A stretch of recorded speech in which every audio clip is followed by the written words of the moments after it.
Demon Emperor Chapter 502, ang nakaraan na galit si ikatlong inaanak kay Chupa. Dahil minaliit niya si Dugo, at sinabing ginamit lang siya ng emperador. Sinabihan naman ni Dugo si ikatlong Papis na manahimik at hayaan niyang makapagsalita si Chupa. Nagpapatuloy. Stewardess Chupa, ano sa palagay mo ang pinakamalaking nagawa ko sa buong buhay ko? Napapikit na lang si Chupa at nag-iisip ng may sasagot kay Dugo. Matandang General, ang pinakamalaking nagawa mo sa buong buhay mo ay kontrolado mo si Zugi Kanping sa loob at takot sa iyo ang 7 malalaking bahay sa labas. Biglang nanlaki ang mata ni Dugo dahil sa narinig niya. Ang angas ko pala. Bilang isang sundalo, isang dakilang karangalan ang pakikipaglaban sa mga mananakop sa bansa.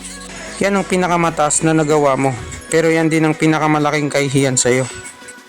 Pero, matandang Dugo, kahit tanggapin mo man ito o hindi, yan pa rin ang katotohanan na hindi mo may tatanggi. Nanginginig na sa takot si Dugo, parang na-trauma sa mga nakalipas na nagawa niya. Nagsaliksik ako tungkol sa nakaraan. Nagtanong-tanong ako sa mga marites. Sa nakalipas na 100 taon, nakipagchismis ako sa mga ama ng tahanan. Sinabi nila sa akin na mula nang lumabas si Batang Makulit sa eksena, ang pamilya ng emperador ay humina ang power ranking nila.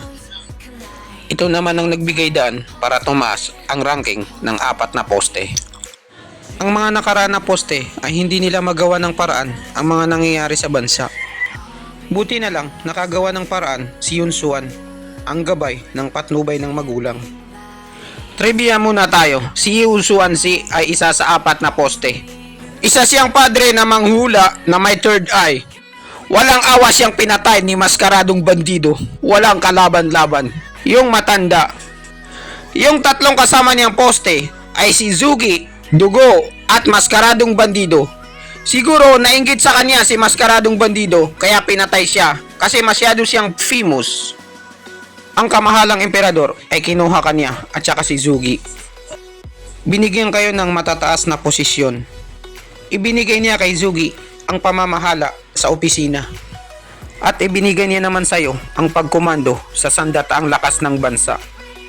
Doon na rin nagsimula ang pag-usbong ng 4 na poste as of now. Isa lang naman ang ibig kong sabihin. Ginawa lang kayong panakip-butas ng emperador. Ang 4 na poste ay naging taga-balanse sa mga bahay.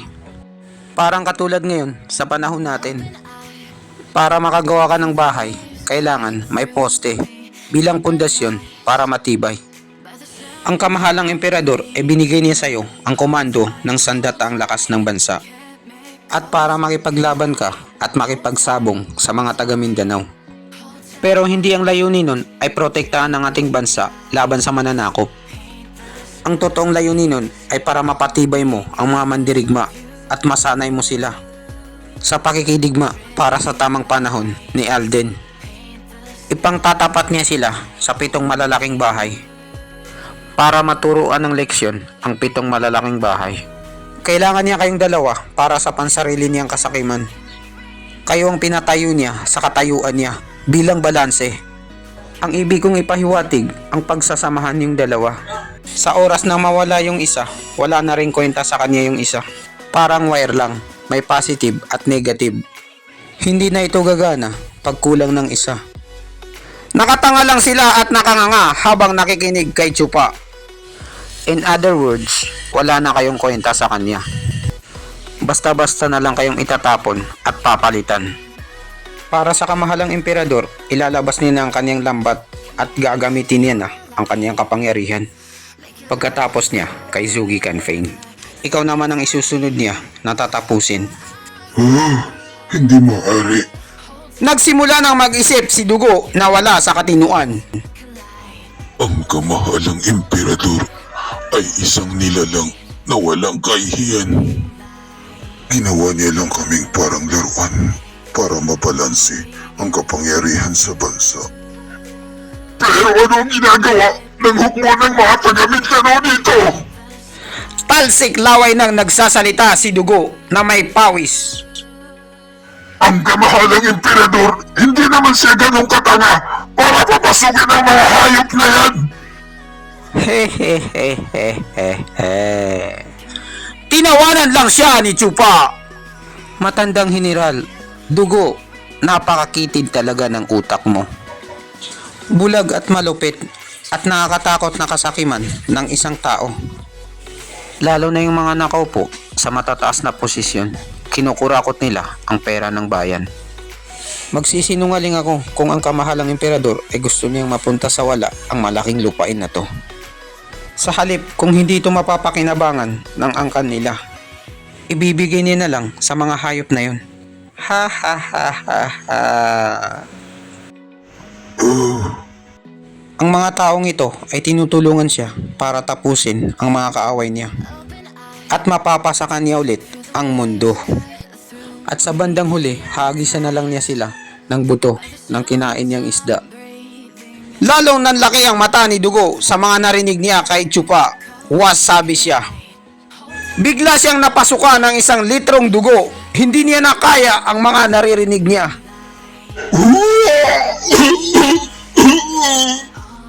General! General! Magpakatatag ka! Kamahalang emperador, ang saka ko nang nakikipaglaban, mahigit 1 dekada na. Para saan pa ang lahat? Sa palagay ko, mas masakit pa sa breakup itong nararamdaman ni Dugo ngayon. Napapikit na lang siya dahil sa sobrang sama ng loob. Kung ganun, Chupa, may isa at huling katanungan ako sa'yo. Pinapanood sila ni Chupa habang nagdrama si Dugo. Nasabi ko na sa'yo nung nasa beauty pageant pa tayo na magkamukha tayo na pogi at matapat, loyal at stick to one, hindi nang bababae. Ikaw nagsisipag ka para sa luloklan, ako sa emperador naman. Isa akong matapat at walang kasalanan. Pero bakit? Napapikit na naman ulit si Chupa at nag-iisip ng may sasagot. At itinuro na naman niya ang kanyang puso gaya kay Yunhai na ikalimang inaanak. Dahil yan sa demonyong puso ko. Nabigla si Dugo sa sinagot ni Chupa. May puso ka rin pala kahit ganyan ka. Ngayon, alam ko na dahil sa pagmamahal. Alam ko na ito ang mangyayari. Hindi mo ko maintindihan. Paanong magkakaroon ako ng ganyan? Medyo nainis si Chupa dahil hindi na gets ni Dugo ang pinapahiwatig niya. Pag-ibig. Biglang naalala ni Chupa ang kanyang ex. Unang inaanak, dalhin mo sa akin ang espada ko. Ang sibat na may palakol. Opo. Kinuha na ni unang inaanak ang sandata ni Dugo. Nag-iisip si Dugo ng malalim pa sa Mariana Trench. General, ito na po ang sandata niyo. Sinulyapan lang ito ni Dugo. Pinagawa ko to sa pinakamagaling na panday sa Luzon, si Pandoy. Ito ang gamit ko sa pakikidigma sa border. Isang araw, sinipsip ko lahat ng Dragon Soul sa lupain ng Mindanao. At sa araw na yun ang pinakamalaking ipinagyabang ko sa lahat. Siya ang natatanging kasama ko sa napakaraming taon. Para ko na rin siyang asawa.